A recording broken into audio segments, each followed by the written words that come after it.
नमस्कार, मैं कमलाकर शेनॉय बम्बई मजगांव का रहवासी फिर से आपके सामने आया हूं।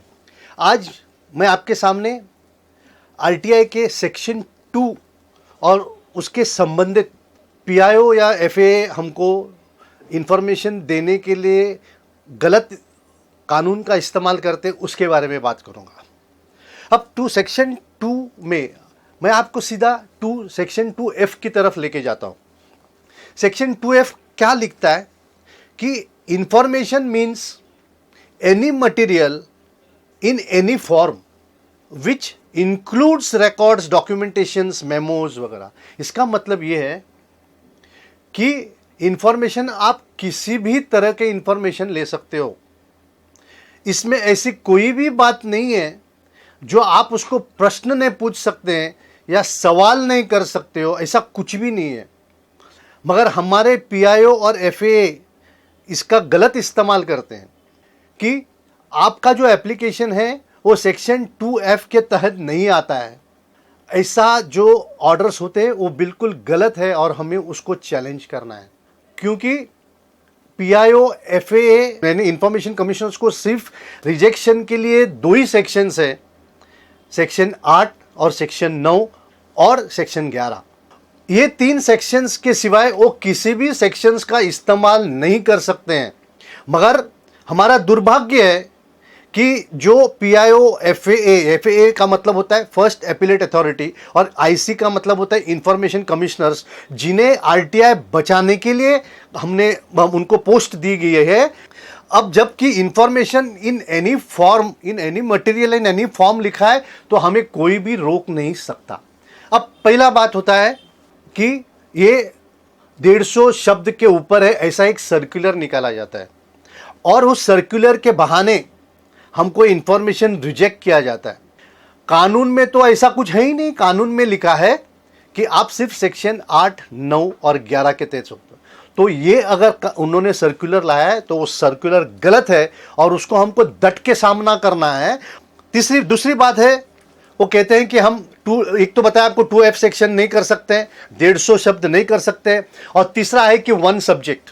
आपको अगर 1 सब्जेक्ट के हिसाब से अगर रिजेक्ट किया जाता है तो आपको ये देखना है कि 1 सब्जेक्ट की डेफिनेशन क्या है, एक एक्ट में है क्या। 1 सब्जेक्ट का मतलब क्या। अभी आपने पुलिस को पूछा कि आपने कितने एफआईआर रजिस्टर किए हैं, तो आपने एफआईआर के बारे में पूछा। अभी कई लोग हमको पूछते हैं आपको कौन सा एफआईआर के बारे में चाहिए। अरे भाई, हमको सब एफआईआर किया, आपने कितना एफआईआर किया वो बताओ। तो इसीलिए अगर किसी ने आपको 150 शब्द के लिए या 1 सब्जेक्ट के लिए उनके ऊपर अपील कीजिए और अपील में उस पीआईओ के खिलाफ 19 सबसेक्शन 5 के तहत उन्होंने एक्सप्लेनेशन नहीं दिया, ये एक गुनाह होता है।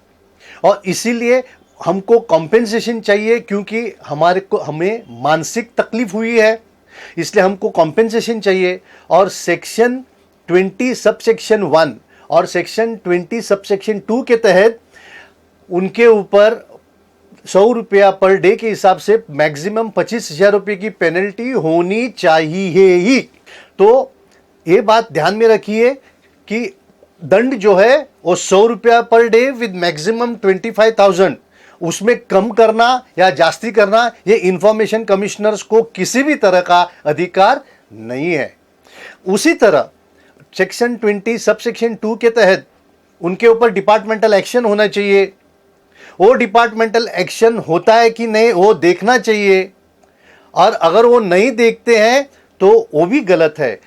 Under central information commission management regulation 2007 के तहत रूल 14 सबसेक्शन 15 वो कहते हैं the registrar shall be responsible for ensuring compliance of the orders, directions और decisions passed by the commission to take all necessary steps in this regard.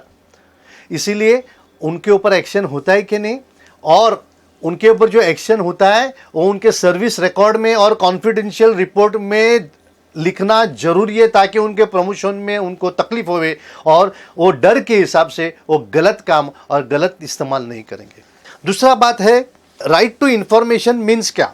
Right to information means information accessible under this act which is held by or under control of the public authority। इसका मतलब क्या होता है कि जो information उनके पास सिर्फ record पे है ऐसा नहीं, जिसकी उनको मालूमात है, जिसका वो इस्तेमाल कर रहे हैं। अभी फॉर एग्जांपल आपको बताया गया कि ये आपका एफआईआर रजिस्टर नहीं होता है, तो उनको पूछना है कि कौन से कानून के तहत आप हमारा एफआईआर नहीं करते हो, या म्युनिसिपैलिटी ने इलीगल कंस्ट्रक्शन को डिमोलिश करने से मना कर दिया, तो कौन से कानून के तहत हमको आपने ये उत्तर दिया। तो आपको जवाब क्या आता है कि ये प्रश्न उत्तर है और इसका हम जवाब नहीं देंगे। ये बात बिल्कुल गलत है। क्यों?